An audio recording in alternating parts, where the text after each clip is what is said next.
देखिए, current affairs कितना महत्वपूर्ण है इसके बारे में मैं जल्द ही एक वीडियो बनाने वाला हूं कि कैसे करंट अफेयर्स पर ज्यादा फोकस करके मैंने करीब 21 वनडे एग्जाम्स क्रैक किए हैं, जिनमें दो में से एक बार यूपीएससी प्री भी क्रैक हुआ है, दो बार उत्तराखंड पीसीएस प्री क्रैक हुआ है। तो इसमें ऐसा नहीं कि बहुत ज्यादा मेहनत करी है, बहुत ज्यादा पढ़ाई करी है, तो लेकिन उसमें एक बात काफी महत्वपूर्ण थी कि करंट अफेयर्स पर ज्यादा फोकस किया है। और करंट अफेयर्स का तात्पर्य केवल ऐसा नहीं कि बस जो घटना हुई है वही पढ़ा और छोड़ दिया। जैसे एक करंट अफेयर्स है, ब्रह्मोस मिसाइल का परीक्षण हुआ है। ब्रह्मोस मिसाइल का परीक्षण हुआ है, तो करंट अफेयर्स तो ये है कि ब्रह्मोस मिसाइल का परीक्षण हुआ है, लेकिन इसके बारे में पूरी डिटेल्स हमको पता होनी चाहिए कि ब्रह्मोस एक सुपरसोनिक क्रूज मिसाइल है। Supersonic cruise missile. अब यहां पर ये पता होना चाहिए कि सुपरसोनिक क्रूज मिसाइल क्या होती है। तो यहां पर हमें पता होना चाहिए कि जो ध्वनि की चाल है लगभग 330 मीटर पर सेकंड है, 332 मीटर पर सेकंड। तो जो ध्वनि की चाल है इसको मैक संख्या भी कहते हैं। अगर कोई पिंड है जो ध्वनि की चाल से चल रहा है तो इसको कहेंगे 1 मैक। अगर ध्वनि की चाल से 2 गुना चाल से वो चल रहा है तो इसको कहेंगे 2 मैक। तो यहां पर मैक संख्या का तात्पर्य है ध्वनि की चाल का कितना गुना। तो जो सुपरसोनिक मिसाइल होती हैं ये ध्वनि की चाल से तेज चलती हैं, उससे 1 गुना, 1.5 गुना, 2 गुना, 3 गुना, 4 गुना। और अगर ध्वनि की चाल से 5 गुना स्पीड हो, यानी अगर 5 मैक से ज्यादा की स्पीड है, तो फिर ऐसी मिसाइल को कहते हैं हाइपरसोनिक। हाइपरसोनिक। तो मैक संख्या का तात्पर्य है ध्वनि की चाल। तो 2 मैक का तात्पर्य है ध्वनि की चाल से 2 गुना।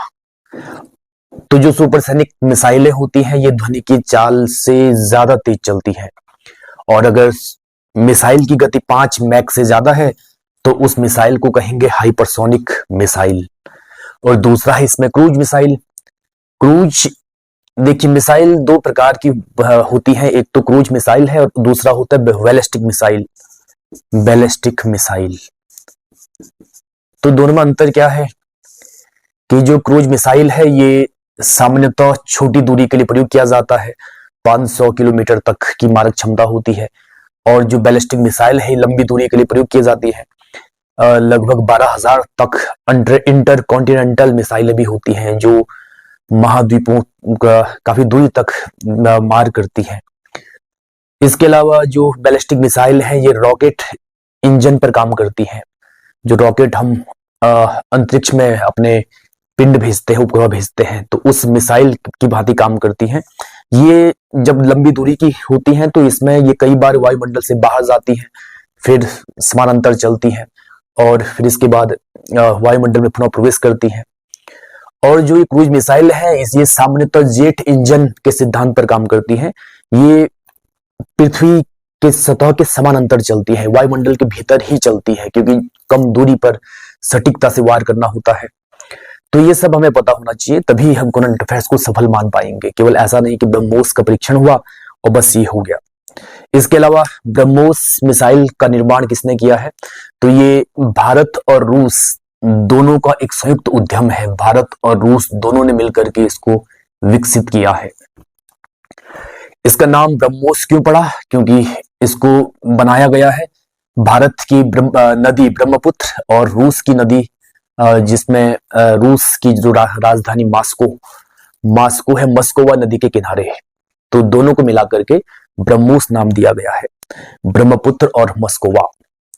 तो यहाँ पर ये सब बातें करंट अफेयर्स में शामिल होती हैं। करंट अफेयर्स का तात्पर्य केवल ये नहीं कि हमने केवल घटना पढ़ ली है, तो उस घटना के पीछे भी जाना है, तो एक बड़ा हिस्सा हमारा सामान्य ज्ञान का यहाँ से क्लियर हो जाता है। और मुझे लगता है कि जब कोई एग्जाम बनता है तो उसमें, क्योंकि हमारे पास क्वेश्चंस पूछने के लिए हजारों लाखों क्वेश्चंस होते हैं, तो एग्जामिनर क्यों विशेष क्वेश्चन ही पूछता है, तो उसमें कहीं ना कहीं अधिकांश क्वेश्चंस करंट अफेयर्स से जुड़े होते हैं, है ना। जैसे यहाँ पर पूछा जा सकता है कि हाइपरसोनिक मिसाइल की गति कितनी होती है, तो ये 5 मैक से ज्यादा। तो ये एक तरीके से करंट अफेयर्स से जुड़ा हुआ है। तो इस तरीके से हमने करंट अफेयर्स पढ़ना है तो हमारा एक बड़ा हिस्सा सामान्य ज्ञान का भी क्लियर हो जाएगा। तो याद रखिएगा ब्रह्मोस मिसाइल ये भारत और रूस ने संयुक्त रूप से इसको डेवलप किया है और ये सुपरसोनिक क्रूज मिसाइल है। इसी तरीके से अगला लिखिएगा संतोष ट्रॉफी। संतोष ट्रॉफी तो इस सामने तो किसने जीता तो ये तो नहीं पूछा जाता है, लेकिन फिर भी संतोष ट्रॉफी 2023 इसको जीता है कर्नाटक ने। कर्नाटक ये क्या है पूछा जाता है, किस खेल से जुड़ी हुई है तो ये फुटबॉल से जुड़ी हुई है। ये नेशनल फुटबॉल चैंपियनशिप है भारत में, तो फुटबॉल से जुड़ी हुई ट्रॉफी है संतोष ट्रॉफी। तो ये जीता है इस बार 2023 में कर्नाटक ने। इसके बाद अगला लिखिएगा ईरानी ट्रॉफी या ईरानी कप। ईरानी कप 2023 में इसको जीता है शेष भारत ने। शेष भारत ये क्रिकेट से संबंधित है, पूछा जाता है किस खेल से संबंधित है तो ये क्रिकेट से संबंधित है। ये ईरानी ट्रॉफी होती है रणजी विजेता और शेष भारत के बीच में। तो रणजी विजेता था इस बार सौराष्ट्र, तो ये सौराष्ट्र और शेष भारत के बीच में हुआ जिसमें शेष भारत विजयी रहा। सामने तो ये विजयी कौन रहा ये नहीं पूछा जाता है, सामने तो पूछा जाता है कि ईरानी ट्रॉफी किससे संबंधित है, तो ईरानी ट्रॉफी है क्रिकेट से संबंधित।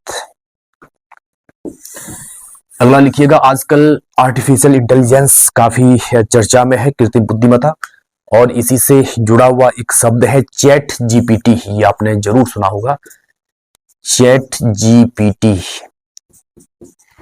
ये एक चैटबॉट है, इसका प्रयोग भी आपने अगर किया होगा, अपने सवाल पूछे होंगे इससे। चैटबॉट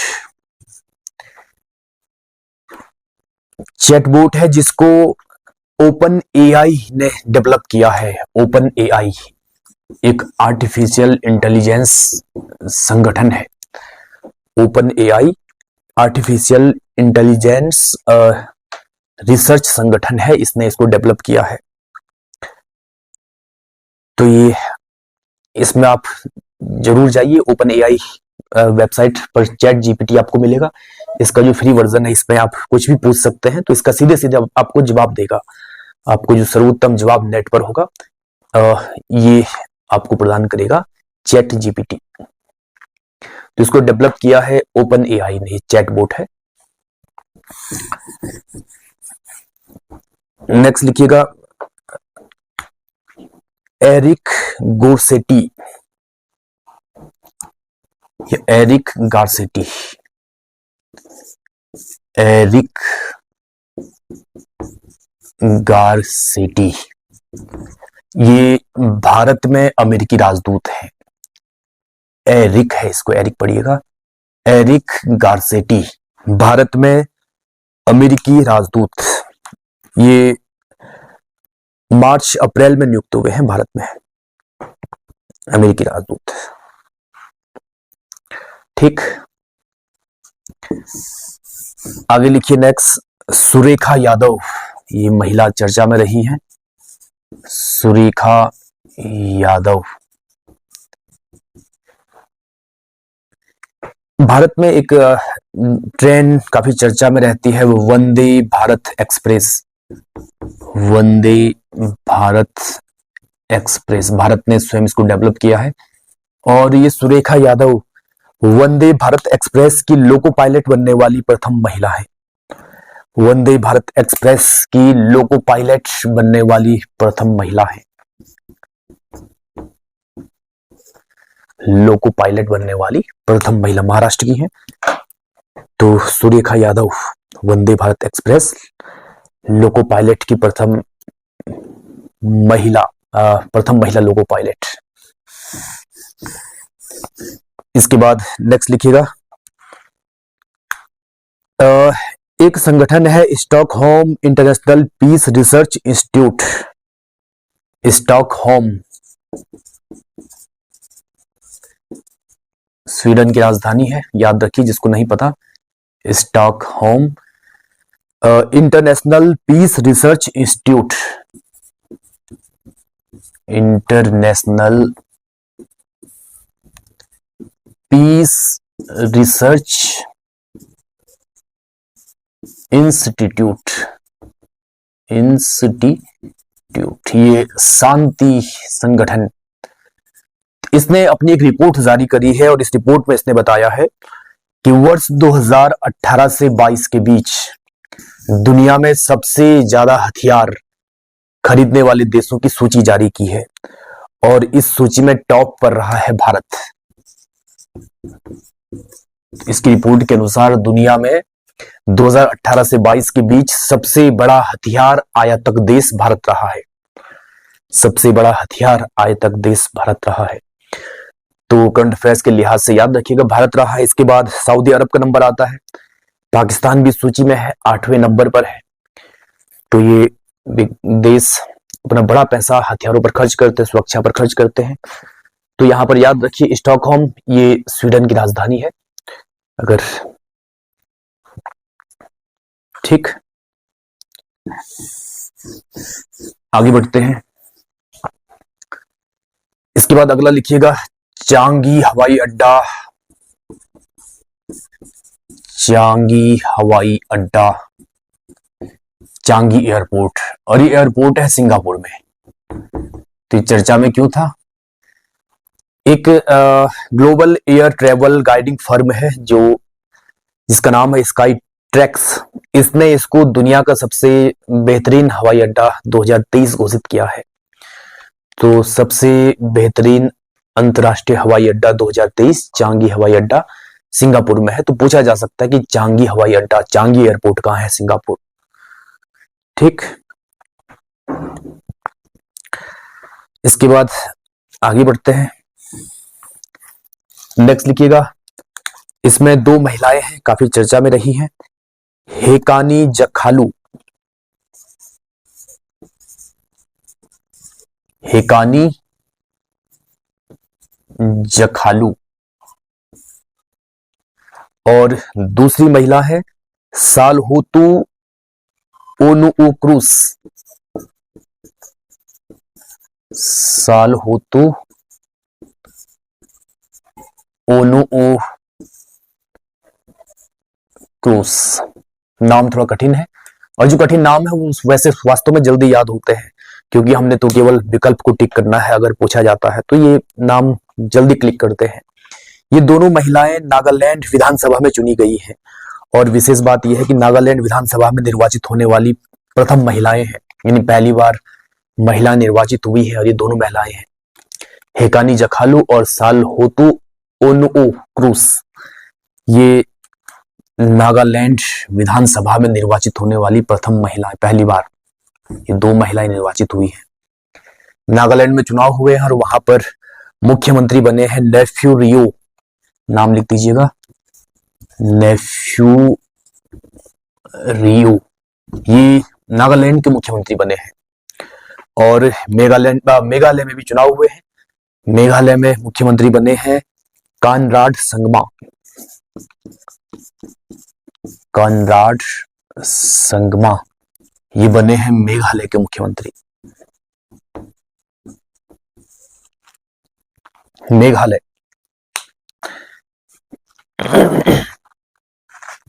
ठीक, तो याद रखिएगा हेकानी जखालू और सालहोतु ओनुओक्रुस ये नागालैंड में पहली बार महिलाएं विधानसभा के लिए निर्वाचित हुई हैं। ठीक, आगे बढ़ते हैं। अगला लिखिएगा डी गुकेश। डी गुकेश,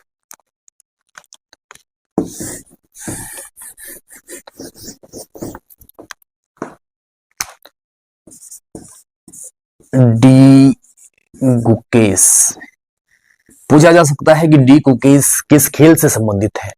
तो ये चेस यानी शतरंज से संबंधित है, और इनको एशियाई शतरंज फेडरेशन ने वर्ष 2023 का एशियाई सर्वश्रेष्ठ खिलाड़ी घोषित किया है। वर्ष 2023 का सर्वश्रेष्ठ एशियाई खिलाड़ी घोषित किया है शतरंज में डी गुकेश। ठीक, इसी तरीके से एक और खिलाड़ी है जिनको पूछा जा सकता है, सायंतन दास। सायंतन दास, थोड़ा उच्चारण में थोड़ा अंतर हो सकता है। ये बंगाल की खिलाड़ी है और ये भी शतरंज से जुड़ी हुई है। चेस चेस चेक लिख दिया, चेस से जुड़ी हुई है, शतरंज है ना। ये अभी भारत की 81वीं ग्रैंड मास्टर बनी है। पिछले वीडियो में हमने बताया था आपको कि शतरंज में जो अंतरराष्ट्रीय संस्था है फिडे, तो इनकी जो रेटिंग होती है वो फिडे रेटिंग कहलाती है, फिडे रैंकिंग कहलाती है। तो फिडे रैंकिंग में जो भी व्यक्ति 2500 अंक प्राप्त करता है उसको ग्रैंड मास्टर कहा जाता है। तो इन्होंने भी 2500 से ज्यादा अंक प्राप्त किए, तो ये भी ग्रैंड मास्टर कहलाते हैं, क्या बन गए हैं। तो सायंतन दास ये शतरंज से जुड़े हुए हैं, भारत के हैं। एक और नाम है खेल से ही संबंधित, Craig Fulton. Craig Fulton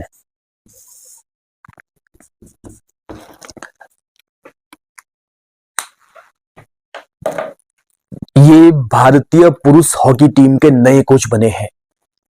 Craig Fulton भारतीय पुरुष हॉकी टीम के नए कोच, ये दक्षिण अफ्रीका के हैं, दक्षिण Africa.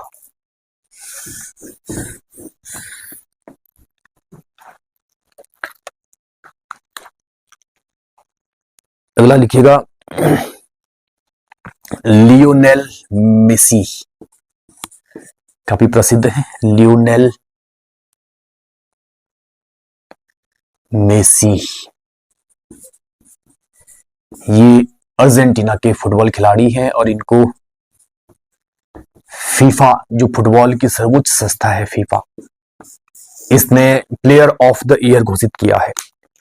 Player of the year 2023 Lionel Messi.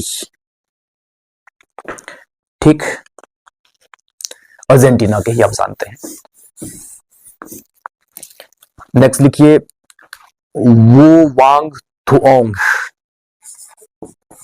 वो वांग थुओंग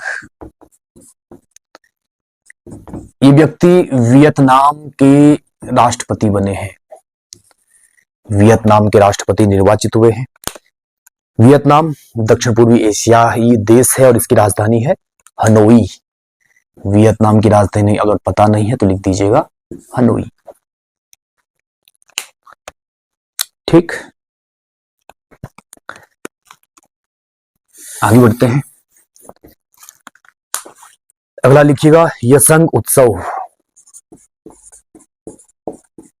यसंग उत्सव,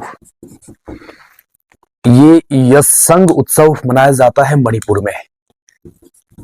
मणिपुर, और मणिपुर में जो मैतेई समुदाय है इसके द्वारा इसको मनाया जाता है। मैतेई समुदाय या मैतेई जनजाति के द्वारा इसको मनाया जाता है यसंग उत्सव।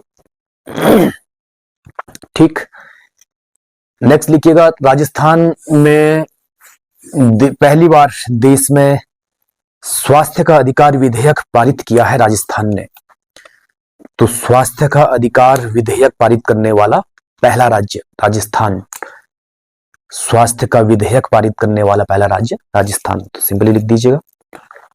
इसके बाद अगला लिखिएगा call before you dig. Call before you dig, ये एक ऐप है जिसको प्रधानमंत्री मोदी जी ने लॉन्च किया है। एक एप्लीकेशन है जिसको मोदी जी ने लॉन्च किया है।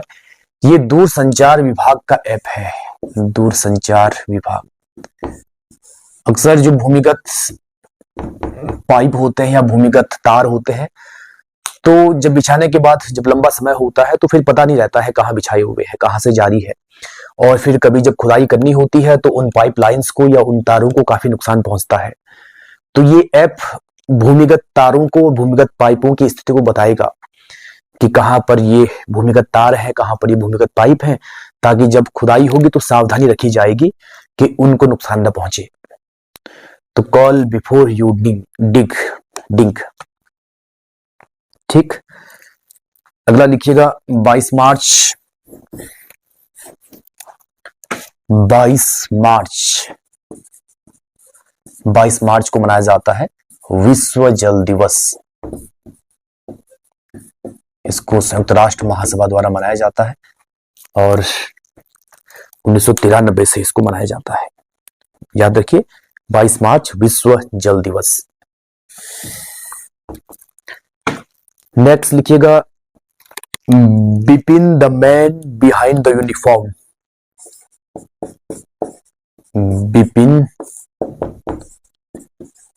The man behind the uniform. Behind the uniform ये किताब है और ये आप समझ गए होंगे ये किताब किससे संबंधित है। जो हमारे विपिन रावत थे, chief of defence staff, chief of defence staff CDS है ना, विपिन रावत। तो इन पर लिखी गई किताब है। ये किताब लिखी है रचना बिष्ट रावत, कोई लेखक लेखिका है, पत्रकार है, रचना बिष्ट रावत, इन्होंने इनको किताब लिखी है। CDS chief of defence staff थे, भारत के पहले CDS पूछा भी जाता है। ठीक है, इसके बाद लिखिएगा वर्ल्ड हैप्पीनेस इंडेक्स जारी किया गया है, विश्व खुशी सूचकांक। और वर्ल्ड हैप्पीनेस इंडेक्स में वर्ल्ड हैप्पीनेस इंडेक्स 2023 इसमें शीर्ष पर रहा है फिनलैंड। फिनलैंड शीर्ष पर रहा है। फिनलैंड यूरोपीय देश है और इसकी राजधानी हेलसिंकी। फिनलैंड की राजधानी हेलसिंकी, ये शीर्ष पर रहा है। भारत रहा है 126वें स्थान पर। तो आप लिख दीजिएगा भारत 126वें स्थान पर रहा है। तो भारत में लोग कम खुश रहते हैं। इसके बाद लिखिएगा मिस्र भी चर्चा में रहा है और मिस्र परसों हम पिछले वीडियो में हमने जिक्र किया था new development bank. New development bank जिसको कि ब्रिक्स देशों ने स्थापित किया है, मिस्र भी इसका सदस्य बन गया है। न्यू डेवलपमेंट बैंक का नया सदस्य बना है मिस्र, महत्वपूर्ण है। और इसमें इसके बारे में हमने पढ़ा था, न्यू डेवलपमेंट बैंक के बारे में, NDB। इसको स्थापित किया गया था 2015 में। इसका मुख्यालय है संघाई में, चीन में, और इसको ब्रिक्स देशों ने स्थापित किया था। तो वहां पर हमने ब्रिक्स के बारे में देखा था। BRICS Brazil, Russia, India, China और साउथ अफ्रीका 5 देश शामिल हैं। और जो ये बैंक है इसमें मिस्र को भी शामिल किया गया है। ठीक, इसके बाद आगे बढ़ते हैं। नेक्स्ट लिखिएगा आर्टेमिस मिशन 2। आर्टेमिस मिशन 2, ये आर्टेमिस मिशन नासा का मिशन है। नासा अमेरिका की अंतरिक्ष एजेंसी है और इस मिशन के माध्यम से नासा चंद्रमा पर 4 यात्रियों को भेजेगा। यानी ये नासा का चांद मिशन है, चंद्र मिशन है। इसमें 4 यात्रियों को भेजा जाएगा। इन 4 में से एक महिला होगी। तो 3 पुरुष होंगे, एक महिला होगी। पहली बार महिला को अंतरिक्ष में चांद पर भेजा जाएगा, चांद मिशन पर भेजा जाएगा। ठीक, आर्टेमिस मिशन नासा का चंद्र मिशन। नेक्स्ट लिखिएगा फिनलैंड भी चर्चा में रहा फिर से। एक तो वर्ल्ड हैप्पीनेस इंडेक्स में देखा था हमने, और एक ये ज्यादा महत्वपूर्ण है कि फिनलैंड नाटो का 31वां सदस्य बना है। नाटो का 31वां सदस्य बना है। नाटो का भी महत्वपूर्ण संगठन है। तो यानी नाटो में वर्तमान में 31 सदस्य हो चुके हैं। नाटो यानी नॉर्थ अटलांटिक ट्रीटी ऑर्गेनाइजेशन, दक्षिण अटलांटिक संधि संगठन। ये अमेरिका और उसके सहयोगी देशों का एक सैनिक संधि है, सैनिक संगठन है। और नाटो की स्थापना हुई थी 1949 में। ये पूछा भी जाता है, 1949 ईस्वी में इसकी स्थापना हुई थी, नाटो। ठीक, चलिए आगे बढ़ते हैं। 10 अप्रैल को मनाया जाता है विश्व होम्योपैथी दिवस। 10 अप्रैल विश्व होम्योपैथी दिवस। तो वैसे दिवस काफी ज्यादा है तो आपने अलग से भी इनको पढ़ लिया होगा, लेकिन यहाँ पर एक और चीज बतानी है कि जो होम्योपैथी चिकित्सा पद्धति है इसके जनक माने जाते हैं doctor Samuel Hahnemann. Samuel Hahnemann. एक पूछा जाता है कि होम्योपैथी के जनक कौन थे, तो हैनीमैन, डॉक्टर सैमुअल हैनीमैन। इनकी जयंती आती है 10 अप्रैल को, तो इनकी जयंती पर ही विश्व होम्योपैथी दिवस मनाया जाता है। आपने भी अगर गोलियां खाई होंगी, वो सफेद सफेद मीठी मीठी गोलियां होती हैं, ठीक। और अगला लिखिएगा, अभी भारत में अंडर वाटर मेट्रो परीक्षण हुआ है, यानी पानी के अंदर मेट्रो ट्रेन का परीक्षण किया गया है। और ये अंडर वाटर मेट्रो परीक्षण किया गया है भारत में पहली बार कलकत्ता में। तो याद रखिएगा, अंडर वाटर मेट्रो यानी पानी के अंदर मेट्रो का परीक्षण किया गया है कलकत्ता में, सफल रहा है। तो यानी पानी के अंदर भी मेट्रो चल पाएगी, ठीक।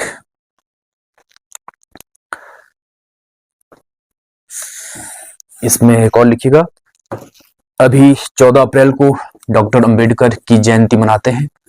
और 14 अप्रैल को जब डॉक्टर अंबेडकर, भीमराव अंबेडकर की जयंती थी, तो तेलंगाना में इनकी मूर्ति स्थापित की गई है। तेलंगाना की राजधानी हैदराबाद, वहां पर इनकी मूर्ति स्थापित की गई है। और ये भारत में अंबेडकर जी की सबसे ऊंची मूर्ति है, 125 फीट ऊंची है। हालांकि पूछे नहीं जाएगा, लेकिन इतना याद रखिए कि तेलंगाना में 14 अप्रैल को भारत में सबसे ऊंची मूर्ति अंबेडकर जी की स्थापित की गई है, ठीक। और आज का एक अंतिम लिखिए, एक संस्था है ADR, association for democratic reform. इसने सबसे अमीर मुख्यमंत्रियों की सूची जारी की है, मुख्यमंत्रियों की संपत्ति जारी करी है। और इस सूची में सबसे अमीर मुख्यमंत्री भारत के सबसे अमीर मुख्यमंत्री रहे हैं आंध्र प्रदेश के। आंध्र प्रदेश के मुख्यमंत्री जगन मोहन रेड्डी। जगन मोहन रेड्डी ये आंध्र प्रदेश के मुख्यमंत्री हैं और ये भारत में सबसे अमीर मुख्यमंत्री हैं। इनकी संपत्ति बताई है 510 करोड़ रुपए। और सबसे कम संपत्ति जिनके पास रही है वो है पश्चिम बंगाल की मुख्यमंत्री ममता बनर्जी। ममता बनर्जी, ठीक है। तो सबसे अमीर मुख्यमंत्री जगन मोहन रेड्डी आंध्र प्रदेश, और सबसे कम संपत्ति वाले पश्चिम बंगाल के मुख्यमंत्री ममता बनर्जी, ठीक। चलिए फिर मिलते हैं अगले वीडियो में।